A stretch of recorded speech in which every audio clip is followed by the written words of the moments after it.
राष्ट्र सर्वप्रथम राष्ट्र सर्वप्रथम राष्ट्र सर्वप्रथम राष्ट्र सर्वप्रथम। राष्ट्र सर्वप्रथम की बात ललित सुमन के साथ कार्यक्रम नेशनल टीवी चैनल कात्यायनी पर आप सभी राष्ट्रवासियों का स्वागत है। राष्ट्र सर्वप्रथम की बात में सबसे पहले राष्ट्र की आज़ादी के 75वें वर्ष में यह राष्ट्र प्रवेश कर चुका है। एक वर्ष तक आज़ादी के 75वीं वर्षगांठ मनाई जाएगी। आपको यह भी बता दें कि बिहार में ललित नारायण मिथिला विश्वविद्यालय अपने स्थापना के 49 वर्ष पूर्ण कर 50वें वर्ष में प्रवेश कर चुका है। जब ललित नारायण मिथिला विश्वविद्यालय का नाम आता है तो शायद हिंदुस्तान के सभी लोगों को पता होगा कि ललित नारायण मिश्रा कौन थे। युवा पीढ़ी, आज की पीढ़ी सिर्फ ललित नारायण मिथिला विश्वविद्यालय के नाम पर ललित नारायण मिश्र को जानता है, जबकि ललित नारायण मिश्र मिथिलांचल के हुए सपूत थे जो दरभंगा समस्तीपुर बड़ी रेल लाइन और बिहार के विकास के लिए सदैव प्रयत्नशील रहने वाले मिथिला पुत्र थे, जिनका समस्तीपुर में बम ब्लास्ट में मौत हो गई थी। वे उस समय में रेल मंत्री भारत सरकार थे। उनके छोटे भाई बाद में बिहार के मुख्यमंत्री बनाए गए और ललित नारायण मिथिला विश्वविद्यालय उन्हीं के नाम पर है, जो अपने स्थापना के 49 वर्ष पूर्ण कर 50वें वर्ष में प्रवेश कर चुका है। राष्ट्र सर्वप्रथम की बात ललित सुमन के साथ कार्यक्रम में हमने इस पर चर्चा भी की है। दिल्ली के रमेश नगर में जहां प्राचीन सूर्य मंदिर और 107 वर्ष पुरानी संस्कृत का कॉलेज है, उसी संस्कृत के कॉलेज के प्रांगण में शहीद स्मारक है। उस शहीद स्मारक के नीचे एक घरे में उन पवित्र जगहों की मिट्टी एकत्र करके रखी हुई है, जहां हमारे वीर बलिदानियों ने भारत माता की आज़ादी के लिए अपने शरीर से लहू बहाए थे। इसी प्रांगण में प्रतिवर्ष 9 अगस्त को भारत की आज़ादी के लिए, भारत माता की आज़ादी के लिए जिन वीर बलिदानियों ने बलिदान दिया, उनके वंशज जाग उठा है भारत कार्यक्रम में शरीक होते हैं और उस कार्यक्रम में उन वीर बलिदानियों को याद किया जाता है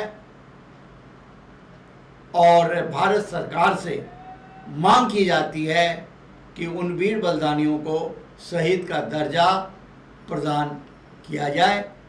आज़ादी के 74 वर्ष गुजर जाने के बाद भी आज तक उन वीर बलिदानियों को शहीद का दर्जा भारत सरकार द्वारा प्राप्त नहीं हो सका है। राष्ट्र सर्वप्रथम की बात ललित सुमन के साथ कार्यक्रम में हमने पहले भी इस बात की चर्चा की थी, जो 1 अगस्त से लेकर 15 अगस्त तक भारत उत्सव के रूप में मनाया जाना चाहिए और सभी शिक्षण संस्थानों में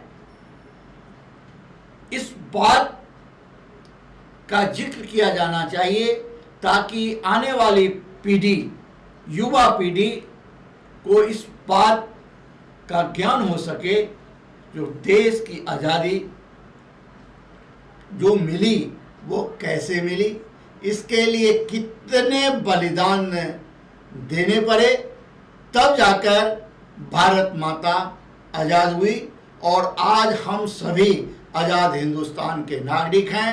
राष्ट्रीय ध्वज हम गौरव के साथ लहराते हैं। यह अवसर हमें जिन वीर बलिदानियों के कुर्बानी के बाद प्राप्त हुआ, हम उन वीर बलिदानियों को जानें, उनके त्याग को जानें, लेकिन ऐसा नहीं हो रहा, जिसके कारण हमारी भावी पीढ़ी हमारे देश के इतिहास को नहीं समझ पा रही है। राज सर्वप्रथम की बात ललित सुमन के साथ कार्यक्रम में नेशनल टीवी चैनल कात्यायनी के माध्यम से लगातार राष्ट्रीय स्तर पर इस बात का प्रयास किया जा रहा है और इसमें काफ़ी सफलता भी जाग उठा है। भारत कार्यक्रम को प्राप्त हुआ। भारत के महामहिम राष्ट्रपति, कई राज्यों के मुख्यमंत्री, कई राज्यों के राज्यपाल द्वारा शुभकामना संदेश, राष्ट्र प्रथम, वंदे मातरम जाग उठा है। भारत कार्यक्रम के संयोजक को शुभकामना के रूप में प्राप्त होता रहा और मनोबल बढ़ाने का काम किया जाता रहा। लेकिन कोरोना के कारण पिछले 2 वर्षों से यह कार्यक्रम जिस रूप में आयोजित करने की योजना थी वह नहीं हो पा रहा है।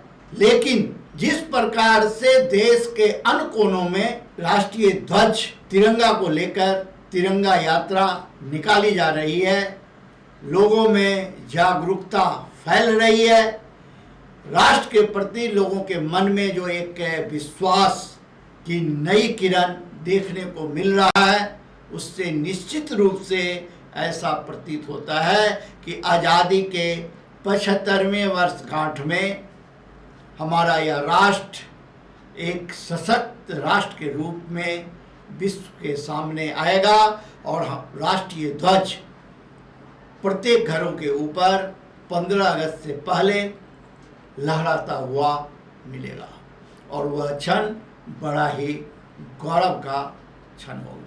हम यह चर्चा सिर्फ इसलिए कर रहे हैं कि माननीय प्रधानमंत्री नरेंद्र मोदी जी के आह्वान पर कोरोना काल में जब सारा देश एक स्वर से दीप जला सकता है, थाली बजा सकता है, घंटी बजा सकता है, तो प्रत्येक भारतवासी अपने घरों के ऊपर राष्ट्रीय ध्वज भी लहरा सकता है।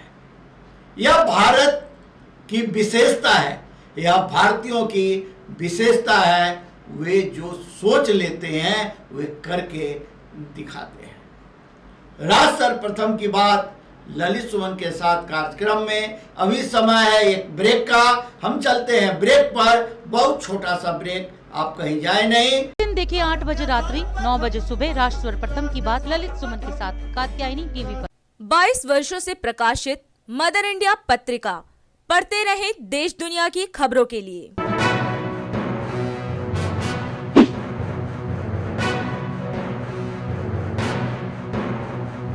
26वें वर्ष में आपके लोकप्रिय समाचार पत्र इंडिया दर्पण का प्रवेश। आप देखते रहें अपने क्षेत्र की खबरें।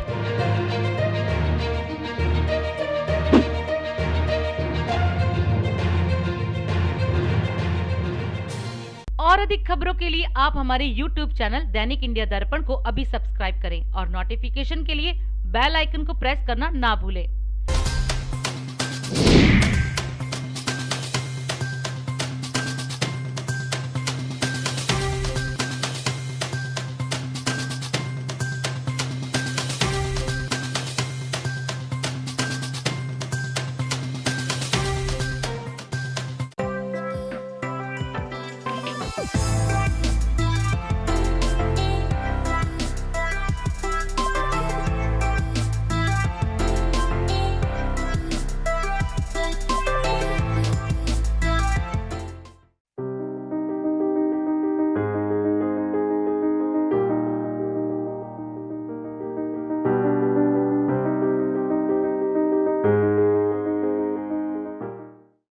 राष्ट्र सर्वप्रथम की बात ललित सुमन के साथ कार्यक्रम में ब्रेक के बाद नेशनल टीवी चैनल कात्यायनी पर फिर से आप सभी राष्ट्रवासियों का स्वागत है। ब्रेक पर जाते समय हम बात कर रहे थे राष्ट्रीय ध्वज, तिरंगा यात्रा, भारत उत्सव और वीर बलिदानियों की। हम अब आपसे बात करेंगे जो पूरे देश को जो हिलाकर रख दिया है उस जासूसी कांड के, जिस कांड के कारण विपक्ष लगातार संसद को चलने नहीं दे रहा और आज 14 विपक्षी दल संसद से लेकर जंतर मंतर तक यात्रा निकाला। सवाल यह है जो संसद से लेके जंतर मंतर तक की यात्रा निकाल कर भी आप राष्ट्रवासियों का ही ध्यान आकृष्ट करना चाहते हैं। अगर आप संसद के अंदर भी इस मुद्दे पर चर्चा करें, बहस करें और अपने मंतव्य के द्वारा सरकार पर यह दबाव डालें कि वह इसकी जांच कराए, तो सरकार कराने पर विवश होगी। साथ ही आपको उन मुद्दे, जो मुद्दे राष्ट्र के लिए अति आवश्यक है, उस मुद्दे पर भी आपको सरकार के सामने सवाल रखनी चाहिए थी। लेकिन हंगामा के कारण संसद में जो बिल पास होना चाहिए वह नहीं हो पा रहा है। जो 1-2 बिल पास हो रहे हैं उस पे भी चर्चा नहीं हो पा रही है हंगामे के कारण। फिर बाद में यह सवाल उठेगा, जो पार्लियामेंट में वह बिल पास कर दिया गया लेकिन उस पर चर्चा हुई ही नहीं। तो बहुत सारी बातें हैं जिस पर माननीय सांसदों को आपस में बैठकर, सभी दलों को आपस में बैठकर राष्ट्र हित में निर्णय लेनी चाहिए। और संसद के अंदर ही यह राष्ट्र का प्लेटफॉर्म है और देश की जनता ने उन्हें इसीलिए चुना है कि वे संसद के अंदर किसी भी गंभीर से गंभीर विषय पर चर्चा करें और निष्कर्ष पर पहुँचे। लेकिन जब संसद की जगह आप सड़क पर उतरेंगे तो फिर आप एक प्रकार से संसद का अपमान कर रहे हैं, क्योंकि जनता ने आपको संसद में चुनकर इसलिए भेजा है कि आप जनता की समस्या को संसद के अंदर रखेंगे। दूसरी ओर सुप्रीम कोर्ट में भी इस जासूसी कांड को लेकर याचिका डाली गई है और सुप्रीम कोर्ट ने भी कहा है कि अगर इस तरीके का जासूसी हुई है तो यह एक गंभीर विषय है और सुप्रीम कोर्ट इस पर सुनवाई करेगी और उसने इसके लिए बजाबता। राष्ट्र सर्वप्रथम की बात ललित सुमन के साथ कार्यक्रम में हम आपको बताएं, जो मेजर ध्यानचंद खेल रत्न अवार्ड अब शुरू कर दिया गया है। पहले यह खेल अवार्ड राजीव गांधी खेल अवार्ड के रूप में जाना जाता था, लेकिन अब मेजर ध्यानचंद खेल रत्न अवार्ड के रूप में उसका नाम होगा। राष्ट्र सर्वप्रथम की बात में हम आपको एक बात और आज बताएं कि दिल्ली पुलिस कमिश्नर द्वारा एक सेक्रेटेरिएट का जो है सो गठन किया जा रहा है और उस पुलिस सेक्रेटेरिएट में सीपी सेक्रेटेरिएट जो अब तक नहीं हुआ था, पहली बार उस सेक्रेटेरिएट में डीसीपी रैंक, एसीपी रैंक के अफसरों को लाया जा रहा है और सीपी सेक्रेटेरिएट उसका नाम होगा। यह एक अच्छी शुरुआत हो सकती है। कानून और व्यवस्था पर नज़र रखने के साथ साथ, चूंकि दिल्ली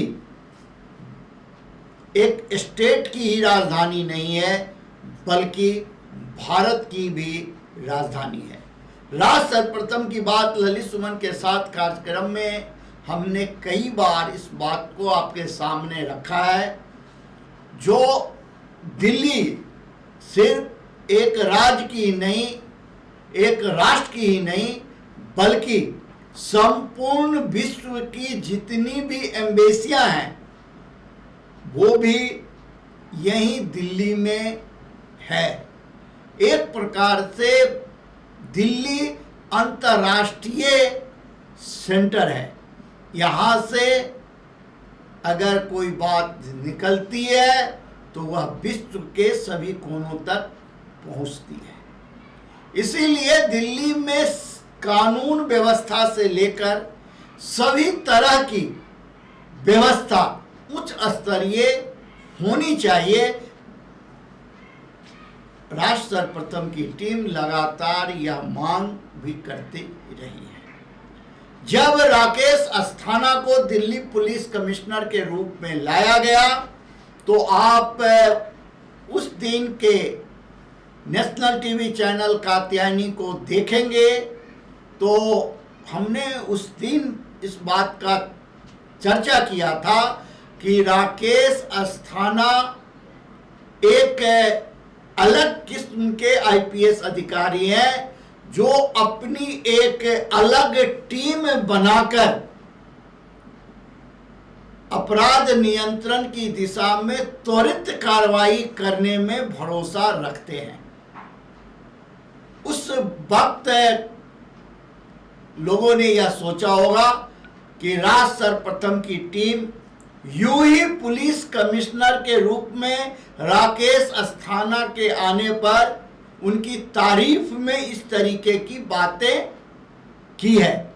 लेकिन अब जब पहली बार सीपी सेक्रेटेरिएट में वरिष्ठ पुलिस अधिकारियों को लाने का सिलसिला शुरू हो गया है और सीपी सेक्रेटेरिएट बनाया जा रहा है तो राष्ट्र सर्वप्रथम के कार्यक्रम में जो बातें कही गई उस पर स्वतः ही मोहर लग गई है और उम्मीद है कि राकेश अस्थाना के नेतृत्व में दिल्ली पुलिस विश्व की सर्वश्रेष्ठ पुलिस बनकर न सिर्फ भारत के पुलिस कर्मियों का मनोबल बढ़ाने का काम करेंगे बल्कि भारत की राजधानी दिल्ली को अपराध मुक्त करने की दिशा में बड़ा ही सकारात्मक रूप बनाकर इतिहास भी रचने का काम करेंगे।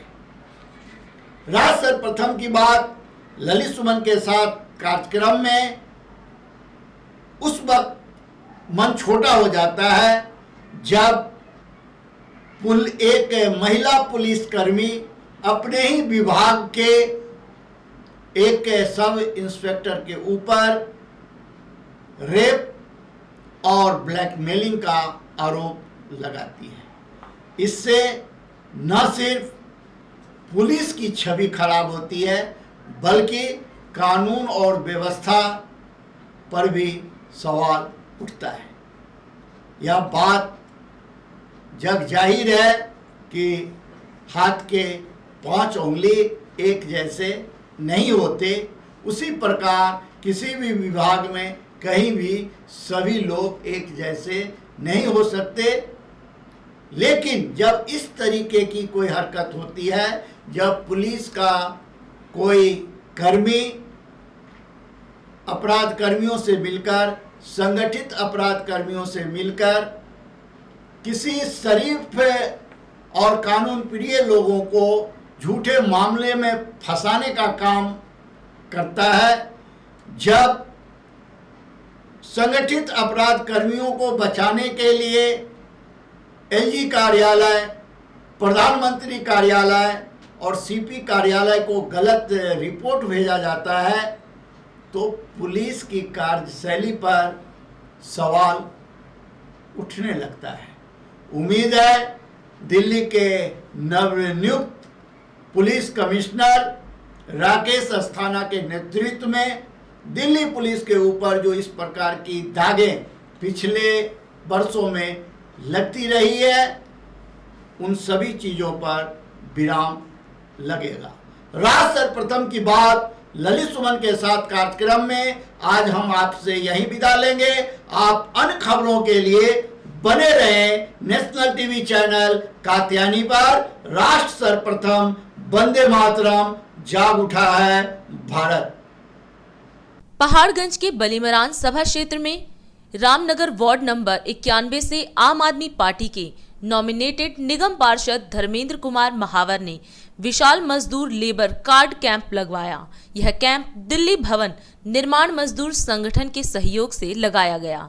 इस अवसर पर क्या कहा आम आदमी पार्टी के धर्मेंद्र महावर और मजदूर संघ के संस्थापक मुनीर पासवान ने, आप खुद सुने। ये रामनगर 91 वार्ड है और वहाँ पे काफ़ी इन्होंने मतलब जो जितने भी बिल्डिंग में काम करते हैं वर्कर, उनको काफ़ी सपोर्टिंग कर रहे हैं, आर्थिक सहायता की दिलाने की कोशिश कर रहे हैं। और इनका एक ही लक्ष्य है कि जितना भी मजदूर यहाँ पे है जो जिनको अधिकार अभी तक नहीं मिल पाया है, तो अपना प्रयास करके और कोशिश कर रहे हैं कि हम इनको सारा बेनिफिट दिला पाएँ। इसलिए काफ़ी अपना योगदान कार्यकर्ता के साथ जुड़ के कर रहे हैं और मैं इनका आभारी हूँ कि अगर दिल्ली सरकार के द्वारा जो बेनिफिट मिलता है, अगर ये दिलाने के प्रयास कर रहे हैं तो इससे अच्छा कोई लक्ष्य नहीं होता है। और मैं कोशिश कर रहा हूँ कि ये हमेशा इनको सेवा करते रहें, इसके लिए मैं इनका आभारी रहूँगा। ये कैंप दिल्ली भवन निर्माण मजदूर की सहायता से लगाया जा रहा है, जिसके अंदर मैं अपने विधायक और दिल्ली सरकार में लोकप्रिय मंत्री इमरान चंदेन की पूरी टीम द्वारा रामनगर वार्ड नंबर 91 के अंदर सभी जितने मजदूर तबके के लोग हैं, चाहे वो कंस्ट्रक्शन के अंदर हो, चाहे वो चौका बर्तन, चाहे वो किस तरह की लेबर, उन सबको मजदूर कार्ड बना के दिल्ली सरकार से फंडिंग कराने की पूरी कोशिश की जाए। मैं दिल्ली वासियों को यही कहना चाहेंगे कि तीसरी लहर का आने की आशंका, दिल्ली सरकार ने तो अपनी पूरी तैयारी कर रखी है, और फिर भी लोगों से कहेंगे दूरी बना के रखें, मास्क का उपयोग करें और जो सरकार बता रही है उन सब चीज़ों का ध्यान रखें। वर्धमान जैन संघ उत्तरी प्रीतमपुरा एवं SS जैन सभा द्वारा संध्या मेडिसिटी हेल्थ केयर के संयोग से शुक्रवार को फ्री मेडिकल चेकअप कैंप लगाया गया। इस अवसर पर सीनियर आयुर्वेदिक सर्जन डॉक्टर विकास गुप्ता और महिला रोग एवं पंचकर्म विशेषज्ञ डॉक्टर रजनी गुप्ता ने जनता की स्वास्थ्य जांच की। जनता ने भी कैंप का लाभ उठाते हुए free sugar checkup, BP checkup, diet chart, body checkup करवाया। इस अवसर पर वर्धमान जैन संघ के निवेदक एवं संयोक्ता सतीश जैन सिंघानिया, प्रधान सुरेश जैन, महामंत्री मनीष जैन व अन्य अधिकारी उपस्थित रहे। सादर जय जिनेंद्र। मुझे हर्ष का विषय है हम सभी के लिए कि पीतमपुरा जैन स्थानक में गुरुदेव श्रद्धे श्री आदित्य मुनि जी महाराज साहब, आदि गुरु भगवंत एवं गुरुनी जी महाराज साहब का चातुर्मास सुखे समाधि चल रहा है, जहाँ श्रद्धालु वर्ग धार्मिक, आध्यात्मिक एवं अपनी आंतरिक अभिवृद्धि, गुणवत्ता आरोहण के लिए अपने आप को कसते हैं, धर्म लाभ लेते हैं। साथ ही साथ जैन समाज पीतमपुरा समाज के विभिन्न वर्गों की विभिन्न तरीके से सेवा करने के लिए कटिबद्ध है, उपस्थित रहता है। पूरे दोनों पेंडेमिक काल में, प्रथम काल में 40 दिन तक लगातार भोजन का वितरण एवं दूसरे पेंडेमिक काल में ऑक्सीजन की उपलब्धता, इंजेक्शंस को मरीजों तक पहुंचने में सुगमता प्रदान करवाना, विभिन्न हॉस्पिटल्स में किस प्रकार ज़रूरतमंदों को हॉस्पिटल बेड्स अवेलेबल हो सकें, जो ज़रूरत के सामान अवेलेबल नहीं है वह रियायती दरों पे या सहायता के तौर पे, अनुदान तौर पे कैसे उपलब्ध हो सकते हैं, कैसे सभी उपनियमों का पालन करते हुए हम आम जन की सेवा कर सकते हैं, उसके लिए पूरा समाज कटिबद्ध रहा। अब भी विभिन्न समय पर हम विभिन्न आयुर्वेदिक, एलोपैथिक कैंपों द्वारा समाज के निम्न मध्य वर्ग की सेवा के लिए सदैव तत्पर रहते हैं। हमारे यहाँ पिछले कोरोना काल में ये बात उभर कर सामने आई कि आयुर्वेद इलाज का एक कारगर तरीका है जो हमें महामारियों से बचा सकता है। इसी हेतु एक श्रृंखला हमने इस तरह के आयुर्वेदिक कैंपों की आयोजित की, जिसमें प्रत्येक कैंप में लगभग 80 से 100 व्यक्तियों का पूरा बॉडी जांच, उनमें शरीर के किन हिस्सों में क्या क्या उनका निदान, क्या क्या बीमारियां हैं, हो सकती हैं संभावित, और उनका क्या निर्विघ्न आयुर्वेदिक तरीके से उपचार हो सकता है। इन सभी तरीकों से समाज के विभिन्न वर्गों की सेवा के लिए हम कटिबद्ध हैं। एक फिजियोथेरेपी सेंटर भी हमारी जैन स्थानक के बेसमेंट में लगातार चालू है। विभिन्न समयों पर विभिन्न डॉक्टर्स की टीम के साथ, विभिन्न हॉस्पिटल के साथ कोऑपरेट करके हम इस प्रकार की सहायता भी उपलब्ध कराते रहते हैं। प्रधानमंत्री मोदी जी के कार्यकाल में राष्ट्र प्रथम बनाने के लिए आप क्या कहना चाहेंगे? देखिए, हमारे देश के जो प्रधानमंत्री हैं, मैं तो कहूँगी कि हमारे ही नहीं, मतलब पूरे विश्व में, उन्होंने केवल भारत का ही नहीं, पूरे विश्व में हमारा सर जो है गौरव का एक ऊंचा किया है। और निरंतर नित नए काम वो जो कर रहे हैं, दूरदर्शिता के लिए मैं उनको नमन करती हूँ कि जिस दूरदर्शिता के साथ वो काम कर रहे हैं। और कोविड महामारी में जिस प्रकार उन्होंने, उनके नेतृत्व में हम सभी कार्यकर्ताओं ने काम किया, मुझे लगता है ये कहीं ना कहीं आने वाले समय में सभी के लिए एक मिसाल कायम उन्होंने की है कि किस प्रकार अगर देश का नेतृत्व जो है, अगर वो दूरदर्शिता के साथ काम करे तो हम बड़ी से बड़ी विपदा से भी लड़ सकते हैं। नगर निगम की सबसे बड़ी समस्या है आर्थिक तंगी जी, इसके लिए आपके पास क्या क्या योजनाएं हैं? देखिए, आर्थिक तंगी जो है वो उसका मूल कारण जो है वो दिल्ली सरकार है, क्योंकि दिल्ली सरकार जो है वो अपने दिल्ली सरकार ही क्यों, देश की सभी सरकारें अपने अपने अंतर्गत अधीन आने वाली निगमों और निकायों को जो फाइनेंशियल हेल्प करती हैं, उसकी वजह से वो सब अपना काम करते हैं। क्योंकि एमसीडी एक सिविक एजेंसी है जो रोज़ का काम है, झाड़ू लगाना, जो या स्वास्थ्य की मैं बात कहूँ, मलबा उठाना, ये बहुत सारे ऐसे काम हैं जो रेगुलर चलने वाले काम हैं। रेगुलर काम के लिए भी हमें दिल्ली सरकार बजट नहीं दे रही है, क्योंकि निगम जो है वो अधीन है दिल्ली सरकार के, तो ये उसका हमारा संवैधानिक अधिकार है और उनका संवैधानिक कर्तव्य है हमें पैसा देना। अवैध निर्माण, अतिक्रमण और भ्रष्टाचार या विभिन्न जोनों की गंभीर समस्या है, इस संदर्भ में आप क्या कहना चाहेंगे? आपने बात की अवैध बिल्डिंग, आपने बात की भ्रष्टाचार। मैं कहती हूँ कि कहाँ है, लोग बोलते हैं क्योंकि एक निगम पर एक ठप्पा लगा हुआ है। ठप्पा लगाने से कुछ नहीं होता, चीज़ों को उजागर करने से होता है, चीज़ों को बताने से होता है। अगर मैं यहाँ पर आज बैठी हूँ, अगर मेरे सामने कोई इस तरीके का केस आता है या मेरे सामने कोई इस तरीके की बात आती है तो निश्चित रूप से हम उस पर कार्रवाई करेंगे। कोरोना काल में उत्तरी नगर निगम की आर्थिक रूप से आत्मनिर्भर बनाने के लिए आपके पास क्या क्या योजनाएं हैं? देखिए, दक्षिणी दिल्ली नगर निगम है हमारा, और हमारा जो पश्चिमी जोन है वो दक्षिणी दिल्ली नगर निगम के अंतर्गत आता है। आपने कहा कि कोरोना काल में आत्मनिर्भर बनने के लिए हम क्या कदम उठाएंगे। देखिए, आत्मनिर्भर भारत जो है वो हमारे प्रधानमंत्री जी का एक विज़न है और उस विज़न में हम सब मिलकर काम कर रहे हैं। और कोरोना के समय में निगम ने जिस प्रकार काम किया है, मुझे लगता है एक मिसाल हम लोगों ने कायम की है। ऐसा बताया जा रहा है कि कोरोना की तीसरी लहर जो है अब आने वाली है, वह कब तक दस्तक देगी और उसका प्रभाव किस एज ग्रुप तक लोगों को पड़ेगा? देखिए, मेरा तो मानना है, मैं बहुत पॉजिटिव अप्रोच वाली महिला हूँ, मुझे तो लगता है कोई तीसरी लहर आने वाली नहीं है। और अगर आएगी भी तो हम जैसे लोग जो बार बार बोल रहे हैं कि आएगी आएगी आएगी, तो फिर ईश्वर कहेंगे कि जब तुम्हें चाहिए तो मैं भी दे देता हूँ। तो इसलिए मैं तो आप लोगों के माध्यम से ये कहना चाहूँगी कि हम क्यों ऐसा बोलते हैं कि तीसरी लहर आएगी। हम आशावादी रहें और हर अपने आप को परिस्थिति के लिए तैयार करें। आप अपनी तरफ से है अपने निगम अधिकारियों को क्या संदेश देना चाहेंगे और दिल्ली वासियों को क्या संदेश देना चाहिए विशेष इस बारे में? देखिए, अधिकारियों को तो अधिकारियों के द्वारा ही हम लोगों का काम कराते हैं, तो अधिकारियों को तो सीधा सीधा संदेश है कि लोगों का काम करना है। अवेयरनेस हम लोग फैलाते हैं, लेकिन लोगों का अवेयर होना बहुत ज़रूरी है। एक अपील मैं आपके माध्यम से करना चाहूँगी। आज निगम बहुत अच्छा काम कर रहा है स्वच्छता अभियान के अंतर्गत। हमारे देश के यशस्वी प्रधानमंत्री जी ने जब 2014 में लाल किले की प्राचीर से स्वच्छ भारत अभियान का नारा दिया था, उसी दिन से हम सभी लोग कृत संकल्प हैं अपनी दिल्ली को स्वच्छ और सुंदर बनाने के लिए। राष्ट्र सर्वप्रथम